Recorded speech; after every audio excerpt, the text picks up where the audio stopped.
बोलिए सद्गुरुदेव की जय।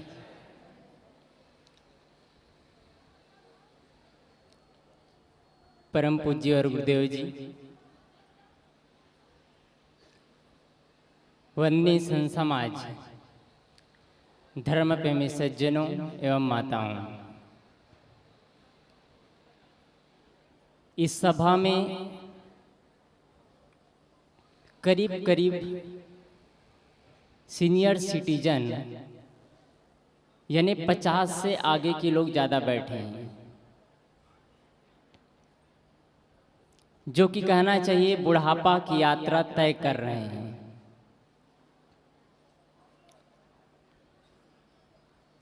बुढ़ापा सफल कैसे हो, थोड़ी चर्चा इस पर करें। लोग बूढ़ा हो जाने पर समझते हैं हम कमजोर हो गए, कुछ नहीं कर सकते, हीन भावनाएं आ जाती है और अपना विकास नहीं कर पाते हैं। बुढ़ापा एक उत्साह है, बुढ़ापा एक आनंद है, बुढ़ापा एक उमंग है। बुढ़ापा एक पके फल की तरह है। पका फल बुढ़ापा की अवस्था का लक्षण है। जो व्यक्ति सही ढंग से जीते हैं वह पके फल की तरह होते हैं और उसको कोई भी स्वीकार कर सकते हैं। जो फल अच्छा होता है और सही ढंग से पका है, उस फल को आराम से कोई भी ले लेते हैं और प्यार से उसका स्वाद लेते हैं। यदि बुढ़ापा अच्छा जीवन अच्छा जिया उन्होंने, जवानी में जीवन अच्छा जिया, तो बुढ़ापा निश्चित ही अच्छा होगा। जन्म लेते हैं, बचपना आती है, बचपना होता है ज्ञान अर्जन के लिए, जवानी होती है धन अर्जन के लिए, लेकिन बुढ़ापा पुण्य अर्जन के लिए है, पुण्य कमाने के लिए है। बुढ़ापा है जैसे आप एक पिक्चर हॉल में जाते हैं, पिक्चर हॉल में 3 घंटा का रील रहती है, 3 घंटा चलता है, कभी भी डी एंड लिखा करके आ जाता है। ठीक ऐसे ही बुढ़ापा है हमारा। कभी भी मौत आ सकती है, कभी भी हम दुनिया से अलविदा हो सकते हैं, लेकिन इस बुढ़ापे में थोड़ी सी जिंदगी में हम कितने लोगों से बैर कर लेते हैं। ये बुढ़ापा तो उत्साह से जीना चाहिए, उमंग से जीना चाहिए, चेहरे पे एक मुस्कान होना चाहिए, लेकिन 80% लोग मरे मरे जीते हैं, जिंदगी में उत्साह ही खत्म हो जाती है। सफल जीवन नहीं है वो। जैसे जैसे हमारी अवस्था ढलती जाती है, 20 साल, 30, 40, 50, 60, 70, 80, वैसे वैसे हमारे मन में एक प्रसन्नता होनी चाहिए, चेहरे में चमक होनी चाहिए। चेहरे में झुर्रियां पड़ेगी, ये बुढ़ापा का लक्षण है। बाल पकेगा, ये बुढ़ापा का लक्षण है। आंख में चश्मे लग जाएंगे, कान सुनाई नहीं देंगे, लेकिन चेहरे में प्रसन्नता ये बुढ़ापे की लक्षण नहीं है, ये मन की आंतरिक स्थिति का लक्षण है। यदि आपने जीवन अच्छा जिया है, आपने जवानी में अच्छा जिया है, तो निश्चित ही आप बुढ़ा अवस्था में अच्छा से जिए, बुढ़ापा में आप उत्साह के साथ रहेंगे।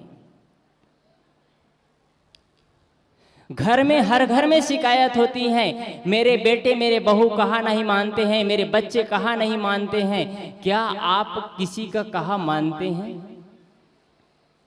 बुढ़ापे की अवस्था में शरीर से चलना नहीं होता है, शरीर थक जाता है, लेकिन जबान तो इतनी कर चलती है कि पूछो ही मत।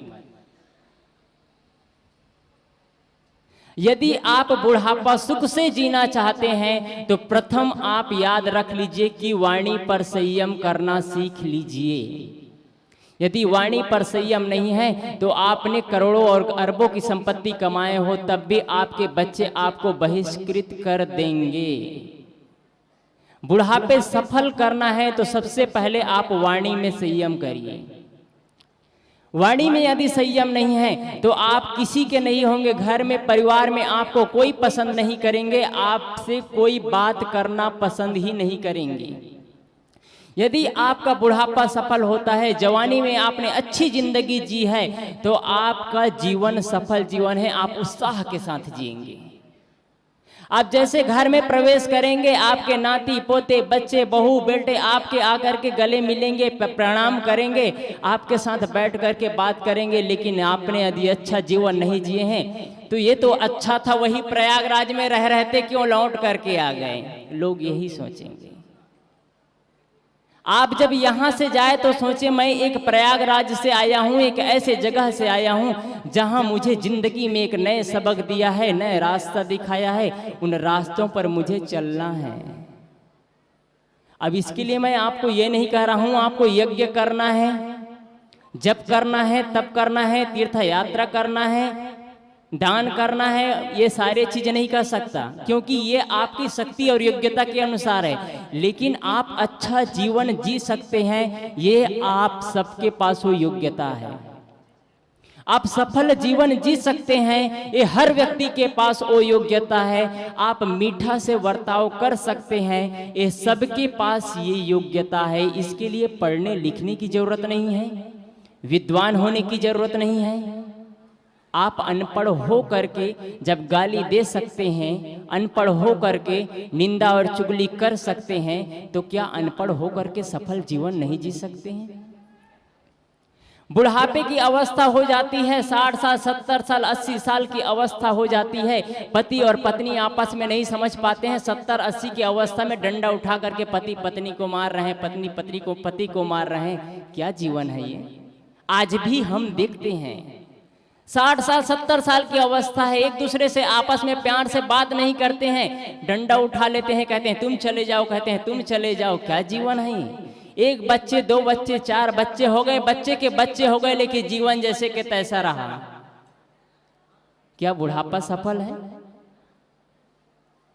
तीर्थ यात्रा करते हैं, सत्संग में जाते हैं, सत्संग में बैठते हैं, ज्ञान चर्चा करते हैं, लेकिन जीवन तो वैसा का वैसा है। आपसे बच्चे क्या सीखेंगे? अधिकतम आजकल कई जगहों में चलती है बाल संस्कार, बच्चों को संस्कार, इस पर बहुत चर्चाएं चलती है। कभी कभी मन में लगता है जितना बच्चों को संस्कार की जरूरत है, शायद तो उससे कहीं ज्यादा बूढ़ों की संस्कार की जरूरत हो गई है। अब बूढ़े ज्यादा कुसंस्कारित हो गए हैं, बूढ़े ज्यादा गाली देते हैं, बूढ़े ज्यादा कुशब्द कहते हैं, ऐसे ऐसे शब्द तीखे तीखे कड़वे शब्द बोलते हैं जो कि सहा नहीं जाता है परिवार में। यदि बच्चे कुशब्द कहे, बच्चे तीखे शब्द कहे तो समझ में आती हैं, बच्चे हैं ना समझ है बोल सकते हैं, लेकिन बुढ़ापा की अवस्था आ जाती है तब भी तीखे और करकर के शब्द बोलते हैं। क्या आप प्रेम से जी सकते हैं? जितना ही हम कर की आवाज करते हैं, जितने वाणी में कड़वाहट होती है और जितना ही हम आपस में प्रेम नहीं कर पाते हैं, उतना ही हम अपने जीवन को बहुत दूर फेंक देते हैं। हम उतना ही हम अशांति को आमंत्रित करते हैं, हम उतना ही हम शांति से दूर चले जाते हैं। हम आप लाख भगवान की पूजा कर ले, यदि जीवन में ये मंत्र आप जीवन में नहीं लाते हैं, जीवन वैसा नहीं जीते हैं, तो लाख भगवान भी मिल करके आपके बच्चे को आपसे नहीं मिला सकते हैं। यदि आपने बोलने की कला सीख गए, मीठे वाणी का बर्ताव करना सीख गए और जीवन में आपस में परिवार के लोगों के साथ प्रेम से बर्ताव करना शुरू कर दिए, तो फिर आपको कोई भगवान की जरूरत नहीं है, आप खुद परमात्मा बन जाते हैं। बाहर मंदिर और मस्जिद में जाते हैं, कुछ उधर बैठ करके शांति मिल सकती है, लेकिन जीवन में अत्यांतिक शांति, अत्यांतिक सुख की प्राप्ति तभी होती है जब हम जीवन को सही ढंग से जीते। अत्यांतिक का मतलब होता है जो कभी नहीं छूटने वाला है। हम सुख को जानते ही नहीं है, शांति को जानते ही नहीं है। आपने जवानी में जितना पैसा कमाया, उन पैसों का आप सही सदुपयोग करिए, बुढ़ापा तब सफल है। आप करते क्या हैं?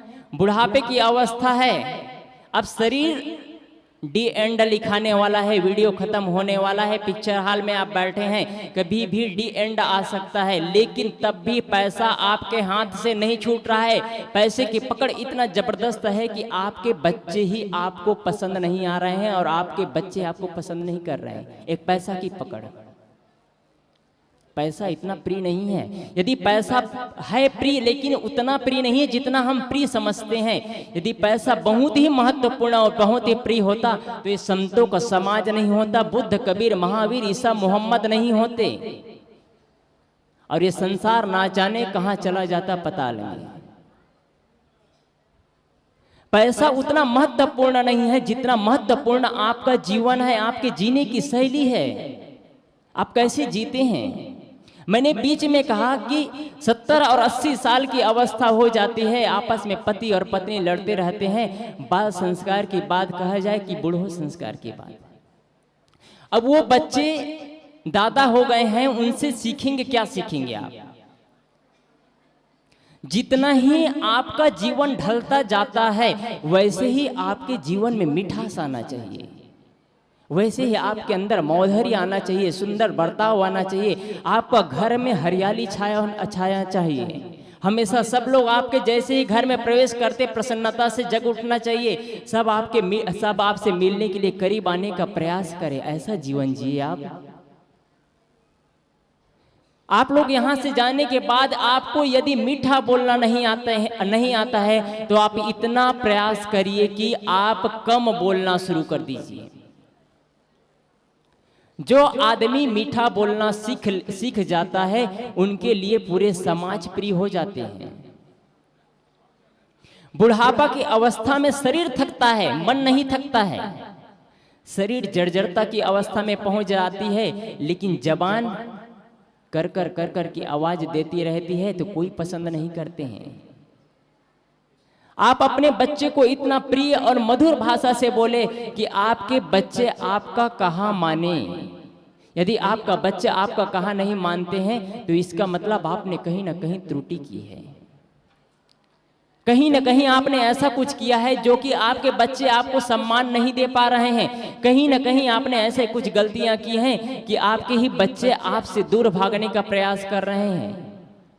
आपने जीवन में जितने संपत्ति कमाए हैं, आखिर संपत्ति किसके लिए कमाई थी? आपने अपने बच्चों के लिए कमाई है। आप अपनी जिंदगी जी चुके हैं, एक याद रखिए, आप अपनी जिंदगी जी चुके हैं। आप अपने परिवार का देखभाल, अपने घर का लेन देन का हिसाब किताब आप अपने बच्चों की ओर छोड़िए। यदि ये चीज नहीं करते हैं तो आपके हाथ से चाबी नहीं खुलेगा, पैसा नहीं निकलेगा, घर परिवार आपकी वजह से टूट सकता है। छोटी छोटी बातों में तू मैं का व्यवहार हो सकता है। एक घर में एक नए बहू आती है, उनको देखते हैं, घर का देखते हैं, रंग रोगन पसंद नहीं है, घर में सोफे सेट नहीं है, सिंपल सा घर है, खप्पर का घर है, पसंद नहीं आ रहा है। अपने पति को कहते हैं इस घर में रहना हमारा मुश्किल है, इस घर से हम कहीं अलग चलते हैं, शहर में रहेंगे। आपस में दोनों बात कर लेते हैं, दोनों बात करके तैयारियां हो जाती है। उनके ननंद सारी चीज जानती थी कि मेरी भाभी भैया के साथ में कहीं जाने वाले हैं। इतना में घर के दादाजी थे, वो आए। कहाँ जाने की तैयारियां हो रही है, क्या बात चल रही है, कुछ सुनाई दे रहा है। इतने में ननंद उनकी कहती है, दादाजी हमारे भाभी और भैया इस घर को छोड़ करके जा रहे हैं और अलग से इस शहर में एक जगह लेकर के वहां रहने लगेंगे। पूछते हैं कारण क्या है? ननंद कहती है उनको घर का रंग रोगन पसंद नहीं है, घर में आलीशान चमक नहीं है, घर में बंगला अच्छा नहीं लगता है उनको, सोफा सेट नहीं है, घर में गाड़ियां नहीं है। बूढ़ा बाबा कहते हैं छोटी सी बात के लिए इस घर का 2 टुकड़ा किया जाए, ऐसा नहीं हो सकता है। जितना सब कुछ है वो तो नहीं कर सकता, लेकिन कुछ तो परिवर्तन किया जा सकता है।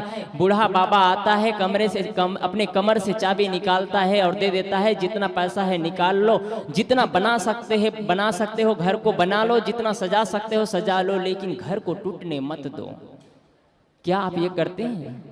ये नहीं कर पाते हैं। छोटी छोटी बातों में आपस में लड़ जाते हैं। यहां तक ने मैंने देखा है जीवन में, आपकी ही पत्नी है, आपके साथ 60 साल तक रात और दिन काम किए हैं, लेकिन आपको मांगते हैं थोड़ा पैसा दे दो जी, 500 रुपया 1000 रुपये दे दो, अपने बेटियों को परिवार वाले आएंगे उनको अपने हाथों से कुछ भेंट दे दूं मैं, पत्नी मांगती है, दादाजी उनके पति देव कहते हैं तुम पैसों को क्या करोगे, तुमको दवाई मैं देता हूँ, आने जाने का खर्चा मैं देता हूँ, कहीं जाते हो उसका सब व्यवस्था मैं करता हूँ, तुम पैसों को क्या करोगे। क्या उनका जीवन नहीं है, क्या उनका मन नहीं है। पैसे की लड़ाई, छोटी छोटी बातों में लड़ाई। आप जीवन को सार्थक बनाना है तो आप जीवन ऐसे जिए, जिंदगी ऐसे जिए कि बुढ़ापे की अवस्था में आपको हाथ फैलाना ना पड़े। ये चीज याद रखिए। बुढ़ापा में पहले ही कहा, बुढ़ापा एक उमंग है, एक उत्साह है, चेहरे में एक प्रसन्नता होनी चाहिए, चेहरे में एक मुस्कान होनी चाहिए। देखो बूढ़े लोगों की चेहरे उतरे उदास उदास लगता है, कुछ खो गया है इनका। क्या जिंदगी है ये। आप साधु संतों को देखते होंगे 60 साल 70 साल के अवस्था में वो उमंग होता है, उत्साह होता है, पता नहीं चलता है उन लोगों का अवस्था। साहब जी यहाँ बैठे हैं, कहेंगे कितने चल रहे होंगे, चल रहा हुआ 40 45 55 साल की अवस्था है। गुरुदेव जी बैठते हैं, कितने चल रहे होंगे, सोचेंगे 50 साल 65 साल की अवस्था है। कभी भी अभी भी दौड़ जाते हैं, कभी भी कहीं चल देते हैं, पूरी व्यवस्था देखते हैं। ये उत्साह होनी चाहिए आपके घर में। और आप बूढ़े अवस्था में आप जमाना के साथ ढलने का प्रयास करिए। 50 साल के बाद आपकी बुढ़ापा शुरू हो जाती है, इसलिए जमाना के साथ ढलने का शुरुआत करिए। हमारे यहाँ जितने एक समाज जुड़ता है, एक कबीर पार्क संस्थान में जितने भी संत रहते हैं, बुजुर्ग संत है, जमाना के हिसाब से ढलते हैं। यहाँ नए नए संत आते हैं, कुछ मांग करते हैं, साहब जी कुछ ऐसा होना चाहिए, कुछ ऐसा होना चाहिए, नकारते नहीं हैं। आप ये जी इतना बड़ा स्टेज देख रहे हैं, इतना सिस्टम देख रहे हैं, ये नए लोगों की सोच है। पुराने लोगों का सोच अलग होता है, लेकिन उसमें पूरा सहयोग होता है बुजुर्ग लोगों का, पुराने लोगों का। और ये सहयोग आप घर में भी करते हैं तो आपके घर में भी एक चमक होगी। यहाँ आने के बाद कितने लोग खामोश होंगे, सब लोग प्रसन्नता से प्रफुल्लित होंगे, एक नया उत्साह अंदर, एक उमंग उठता होगा। एक ऐसा समाज, एक ऐसा दृश्य जहाँ सब लोग लगे रहते हैं, सब लोग उत्साह से जीते हैं। जहाँ आपको एक चीज बताऊं मैं, और जहाँ ना कोई खून का रिश्ता है, ना कोई भाई है, ना कोई परिवार के लोग हैं, वहाँ करीब 60-70 लोग आराम से रह सकते हैं, प्रेम से रह सकते हैं। तो क्या आप अपने परिवार में खून के रिश्ते में अपने ही बच्चे, अपने ही परिवार के सदस्य के साथ प्रेम से नहीं रह सकते? ऐसा क्यों? एक व्यक्ति ने कहा था, जब शादियां होती है तो वीडियो बनाया जाता है, तो वीडियो बनाते हैं तो जब भी पति और पत्नी आपस में लड़ते हैं तो वीडियो को आराम से बैठ करके देखना चाहिए। लेकिन वो भी नहीं देख सकते। जब गुस्सा होगा तो मोबाइल उठा करके टीवी पर ही मार देंगे, टीवी चूर हो जाएगा। गुस्सा तो ऐसा होता है ना, गुस्सा इतना होता है कि आपस में बात करना, देखना कुछ भी पसंद नहीं होता है। बीवी और पति और पत्नी एक बार आपस में लड़ाई हुई, आप लोग कई बार सुने होंगे। पति को जाना था ड्यूटी सुबह 4 बजे, आपस में बात नहीं, 20 दिन 25 दिन हो गया, आपस में बात नहीं करते थे। उन्होंने रात्रि में सोते समय एक कागज लिखा, ए जी मुझे सुबह के 4 बजे ड्यूटी जाना है, 4 बजे मुझे उठा देना। और लिख करके अपनी पत्नी के बिस्तर पर रख देता है व्यक्ति। सुबह 4 बजते हैं, उनकी पत्नी उठती है और एक कलम और कागज उठाती है और लिख देती है, ए जी सुबह के 4 बज गए हैं, तुम उठ जाओ। और उनके बिस्तर के नीचे, बिस्तर के पास रख देते हैं। जब 6 बजे नींद खुलती है तो देखते हैं 6 बज गया। इतना गरम उन्होंने उठाया नहीं मुझे, मैंने कहा था, उन्होंने कुछ भी काम नहीं किया। जब पलट करके देखते हैं तो पीछे लिखा हुआ कागज में, ए जी सुबह के 4 बज गए हैं, उठ जाओ। क्या ऐसा जीवन जीना चाहिए? मैंने शुरुआत किया है, बुढ़ापा आपस में इतना प्रेम से जिए आप। पैसे की जरूरत नहीं है ज्यादा सफल जीवन के लिए, प्रेम से जीने के लिए पैसे की जरूरत नहीं। यदि पैसा का जरूरत होता अच्छा जीवन के लिए, बहुत ही ज्यादा पैसा का जरूरत होता, तो जितने आप संत देखते हैं, फकीर देखते हैं, वो लोग घर परिवार छोड़ करके नहीं आते हैं। बहुत लोग लाखों और करोड़ों की संपत्ति छोड़ करके आ जाते हैं। पैसा से सफल जीवन नहीं होता है, आपकी सोच, आपकी चिंतन। और एक चीज और यहाँ से एक चीज सीख करके जाए, आप संस्कार के साथ साथ एक सफल जीवन जीने के साथ साथ आप सही मार्ग पकड़े। आप एक शब्द सुने होंगे पारख। पारख क्या है?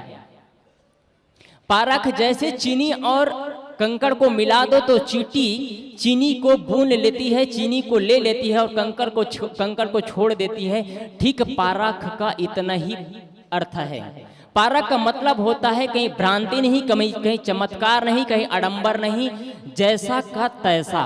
पारख इतना ही है। पारख सिद्धांत ये सिखाता है आप आडंबर में मत रहो। देवी देवता भूत प्रेत जादू टोना कुछ भी नहीं होता है।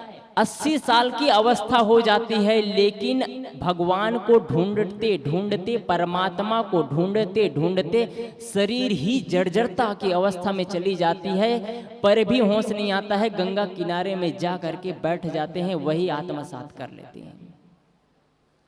आपने इतना जीवन जिया, इतना दिन तक पारख को समझने का प्रयास किया, जीवन को समझने का प्रयास किया, पर भी आपको सही समझ में नहीं। आज भी घंटों घंटों पूजा कर रहे हैं, जीवन नहीं बदला, तब भी समझ में नहीं आई, तो आप सफल नहीं जी पा रहे हैं। आप पारख को नहीं समझ पा रहे हैं, अपने जीवन को नहीं समझ पा रहे हैं।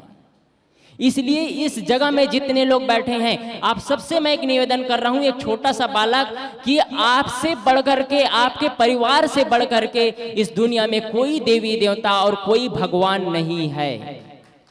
और एक चीज और बता दूं, इस दुनिया में 80% मंदिर सिर्फ बिजनेस है, ओनली बिजनेस और व्यापार है, आप जान लीजिए। और इस व्यापार में आप मत ठगाइए। यदि आप इस व्यापार में ठगाते हैं तो आप ठगाते हैं और साथ साथ अपने परिवार के लोगों को ठगाते हैं।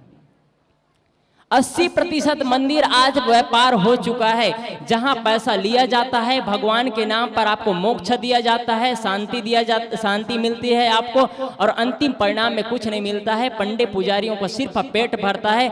आज मंदिरों में और मस्जिदों में जितना पैसा है, उतना पैसा आपको कहीं नहीं मिलेगा।